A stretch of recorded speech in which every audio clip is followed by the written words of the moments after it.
오늘은 김종필 씨 개인 사정으로 박지훈 변호사 제가 대신 진행을 하고 있습니다. 자, 매주 화요일에 만나는 정치 견제학 시간입니다. 국민의힘 김재원 최고위원과 함께 어제 있었던 대선 후보 첫 법정 TV 토론 또 대선 현안들 두루두루 좀 살펴보도록 하겠습니다. 안녕하십니까? 네, 안녕하세요. 네. 자, 어제 토론 다 보셨을 건데 총평 좀 부탁드리겠습니다.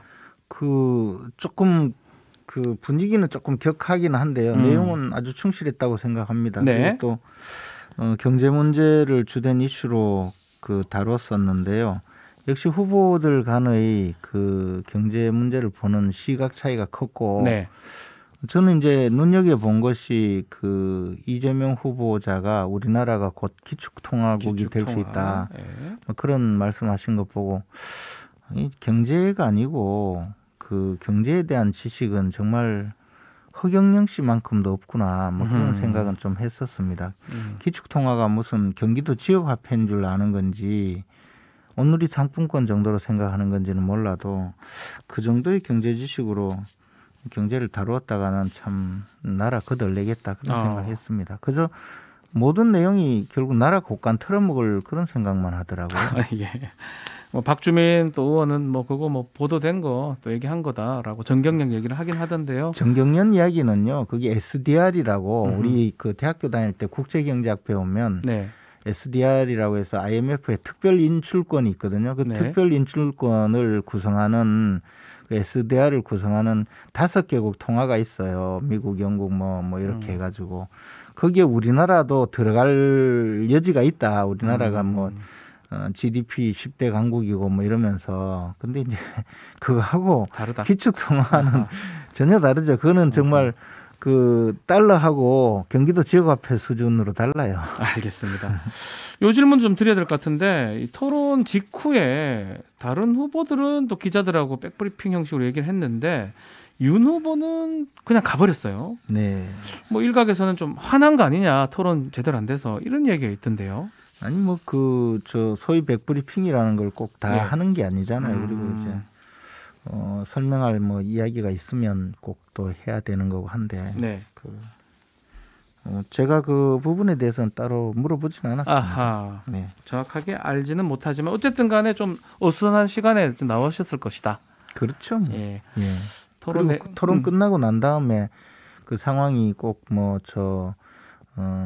항상 이른바 백브리핑을 꼭 하는 것보다는 통상적으로 지금까지는 보면 그 토론에 참여한 사람들이 뒤에 나와서 이야기하기보다는 과거에는 대변인들이 그렇죠. 대변인들이 그 캠프의 입장에서 이제 그 브리핑을 하는 것이 왜냐하면 후보자가 혹시 그 토론 과정에서 이야기하지 못한 것을 밖에서 이야기하는 과정이 그렇게 썩 매끄럽지 못한 경우가 있거든요. 그보다는 차라리 이제 토론을 완전히 끝내고 보통 주로 수석 대변인들이 미리 좀 메시지를 마련했다가 백브리핑을 한 것이었는데 이제는 후보자들이 너무 많이 노출되다가 보니까 소위 백브리핑을 하지 않은 것이 약간 그러네요. 이례적인 것처럼 그렇게 치부가 된 것 같아요. 알겠습니다.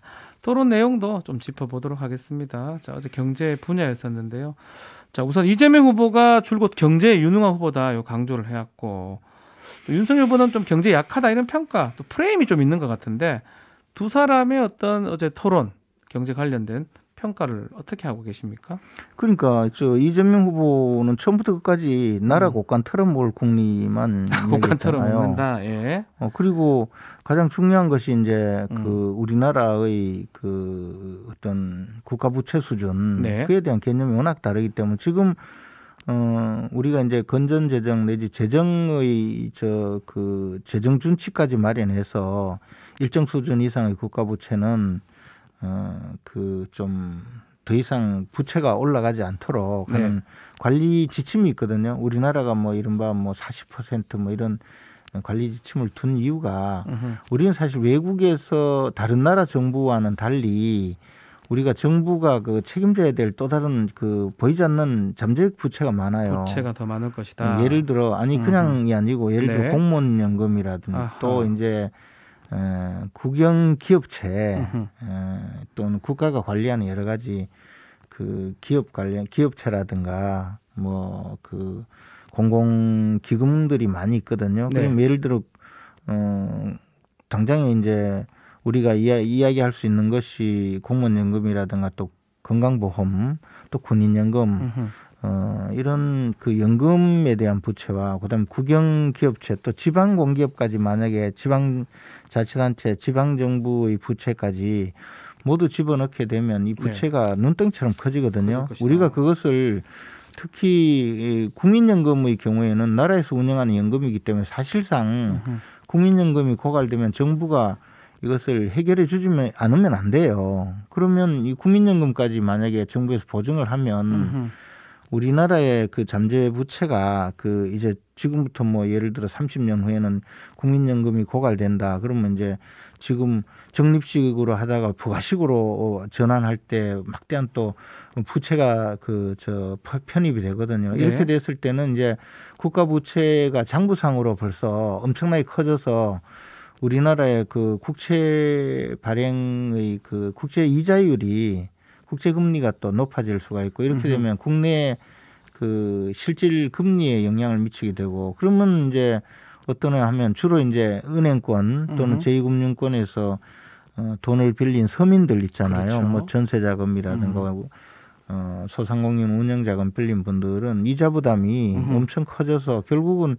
서민들에게 막대한 또 그 압박을 가할 수 있고 그것이 경제에 큰 영향을 미칠 수 있거든요. 그래서 우리가 이제 국가 부채라든가 또는 정부 재정의 건전성을 확립하려고 하는데 이게 그 이재명 후보는 그게 뭔지를 모르는 것 같아요. 그러니까 우리가 뭐 기축통화국이 곧 될 테니까 괜찮다 이런 식으로 이야기하는 걸 보고 경제의 최소한의 그 지식이 없는 분이구나. 뭐 자, 그랬습니다. 그거 말고 판넬 만드는 거 봤을 거예요. 대장동 판넬. 그거 어떻게 보셨습니까?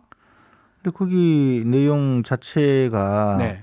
결국은 이제 김만배 그분이 교도소에 있는 그분이 이제 떠든 내용이잖아요.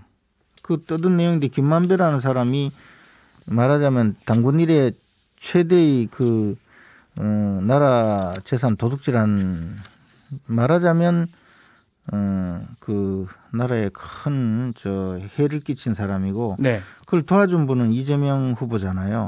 근데 그 사람의 말을 금과 옥조처럼 들고 나와서 이제 대통령 선거에서 활용을 하는 건데 거기다가 그 내용 보면 이재명 게이트 이야기까지 나오잖아요. 예.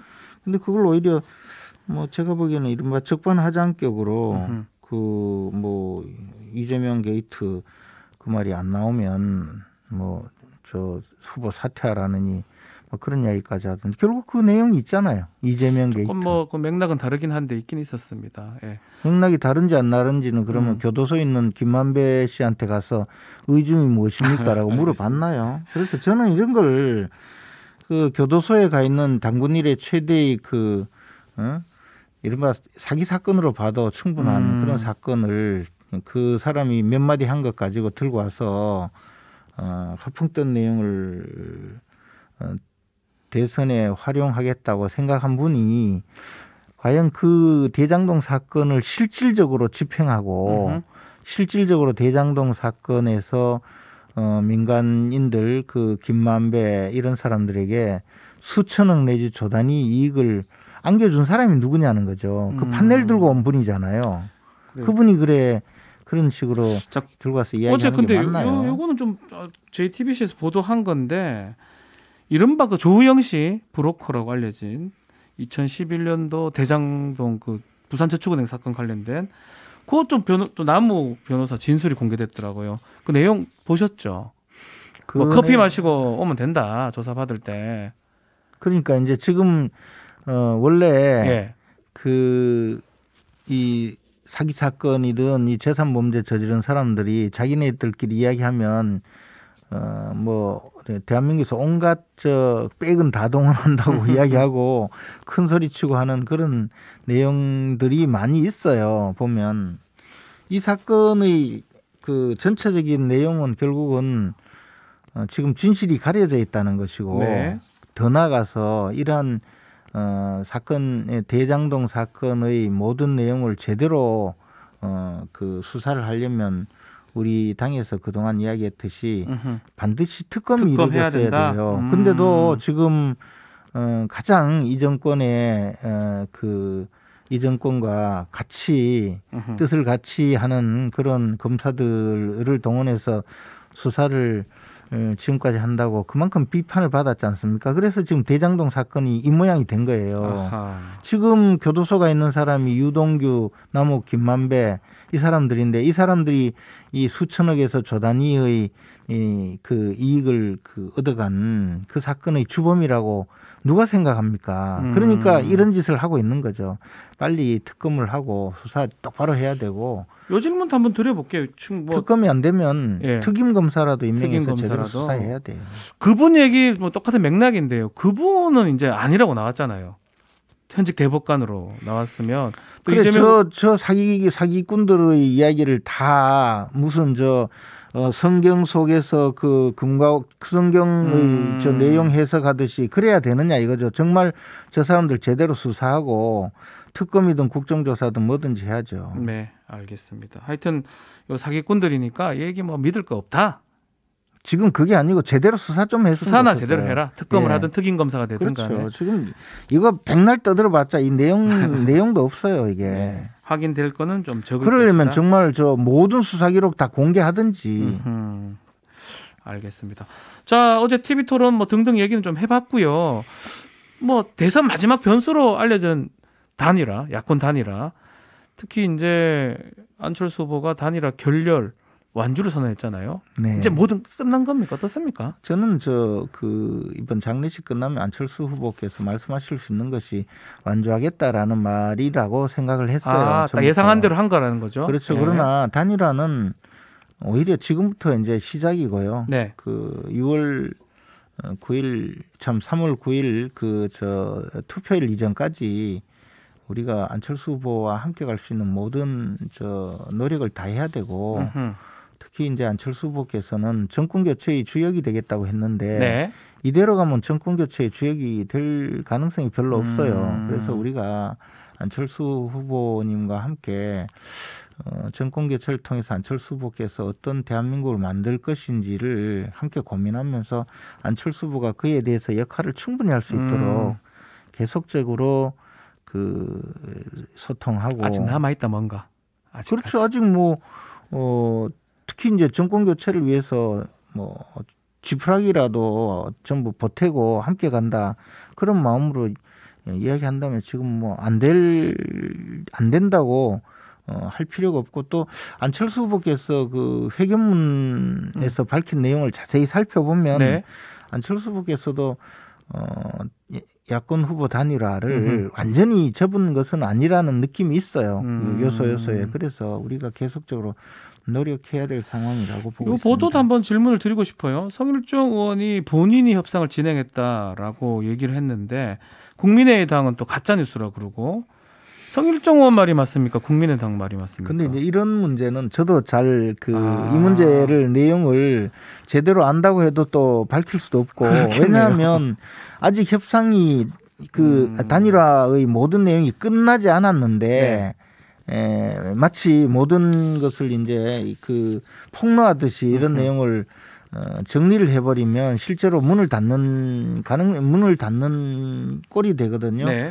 저는 이런 내용은 덮어두고 지금부터 계속 노력을 하고 특히 이제 아마 성일종 의원 입장에서는 지금 이렇게까지 진행이 되었는데 갑자기 단일화 결렬 선언을 하니까 뭔가 그에 대해서 해명하느라고 말씀하신 선의라고 보여지는데요. 그뿐만 아니고 그보다도 더 많은 이야기가 있었어도 계속적으로 거기에 연장선으로 진행을 해가야 되죠. 그리고 이제부터는 후보가 직접 소통할 수 있는 윤 후보가 안 후보한테 그런 방식 또는 양쪽 후보가 진짜 대리인을 지명해서 세부적인 이야기를 좀 할 수 있다면 그것이 훨씬 효과적이라고 봐요. 지금처럼 개개 의원들이 자신의 노력으로 접촉을 해서 이렇게 진행되고 있다라는 것보다는 후보의 특명 정권을 받은 그런 특사가 서로 간에 대화를 하는 것이 좋죠.